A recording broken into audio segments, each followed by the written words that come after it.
सोचो, एक भिखारी रोज तुम्हारे सामने बैठा भीख मांगता है। मैले कुचैले कपड़े, जंग लगा कटोरा, सिर झुकाए चुपचाप बैठा रहता है।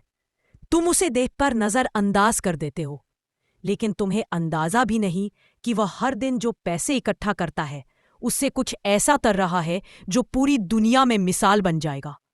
एक दिन जब उसकी सच्चाई सामने आई तो पूरा शहर हिल गया।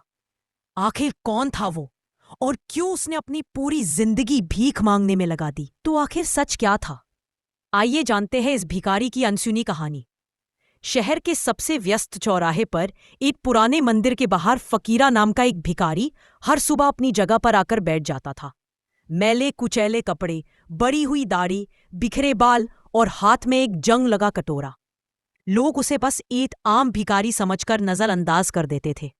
कुछ सिक्के डाल देते, कुछ हिकारत से देखते तो कुछ तंज कसते।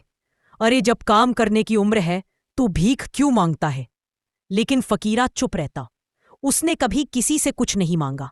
वो बस सिर झुकाए बैठा रहता, और जब उसका कटोरा सिक्कों से भर जाता तो उठता और शहर की तंग गलियों में कहीं गायब हो जाता।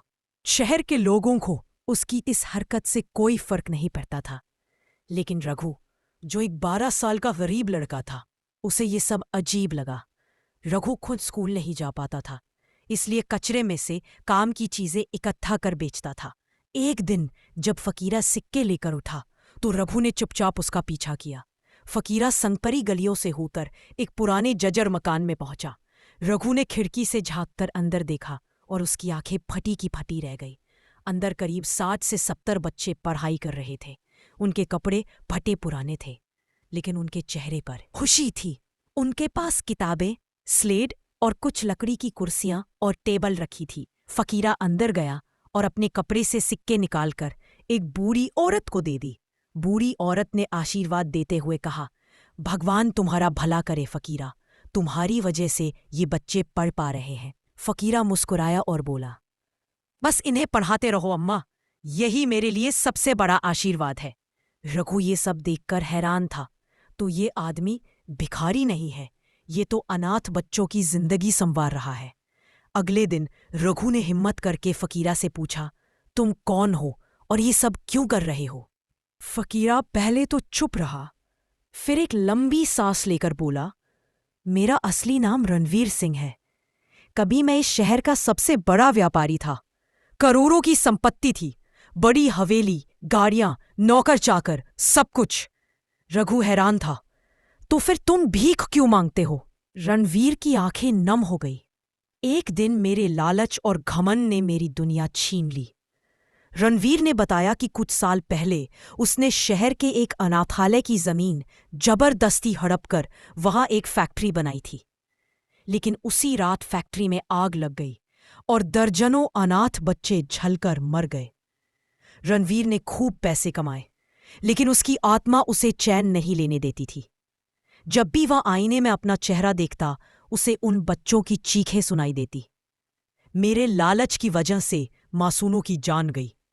एक दिन उसने सब कुछ छोड़ दिया, अपनी करोड़ों की दौलत त्याग दी और ये रास्ता चुना।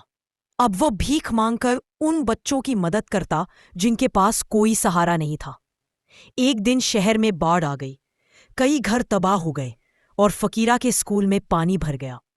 रणवीर ने अपनी जान की परवाह किए बिना बच्चों को वहां से निकाला, लेकिन खुद तेज बहाव में बह गया। जब लोगों को यह खबर लगी तो पूरा शहर अस्पताल पहुंच गया। अखबारों में छपा, करोड़पति से भिखारी बने रणवीर सिंह, जिसने अनगिनत अनाथों को शिक्षा दी। लोग हैरान थे, जिसे वह एक मामूली भिखारी समझते थे, वो असल में सबसे बड़ा दानवीर था। रणवीर की हालत गंभीर थी। जब डॉक्टरों ने कहा कि वह शायद बच नहीं पाएगा, तो उसने एक आखिरी इच्छा जताई, मेरे मरने के बाद मेरी पहचान मत मिटाना, इस स्कूल को और आगे बढ़ाना। कुछ घंटों बाद रणवीर ने अपनी आखिरी सांस ली। रणवीर की कहानी जानकर पूरा शहर रो पड़ा। जिस आदमी को लोग घिन से देखते थे, उसने सैकड़ों बच्चों को पढ़ाया, पाला और नया जीवन दिया। रघु ने कसम खाई कि वह इस स्कूल को बंद नहीं होने देगा। अब वह खुद भी पढ़ाई करता और बाकी बच्चों को भी पढ़ाने लगा। वो जगह जो कभी खंडहर थी, अब रणवीर फाउंडेशन के नाम से जानी जाने लगी। आज वहां हजारों अनाथ बच्चे पढ़ रहे हैं। सीख, असली हीरो वो नहीं होता जो नाम कमाए, बल्कि वो होता है जो गुमनाम रहकर दूसरों की जिंदगी बदल दे। रणवीर चला गया, लेकिन उसकी कहानी हमेशा लोगों के दिलों में जिंदा रहेगी। रणवीर की यह कहानी हमें सिखाती है कि सच्ची महानता नाम या दौलत में नहीं, बल्कि दूसरों की जिंदगी बदलने में है। अगर आपको यह कहानी प्रेरित करती है तो इसे शेयर करें और कमेंट में बताएं आपके हिसाब से असली हीरो कौन होता है।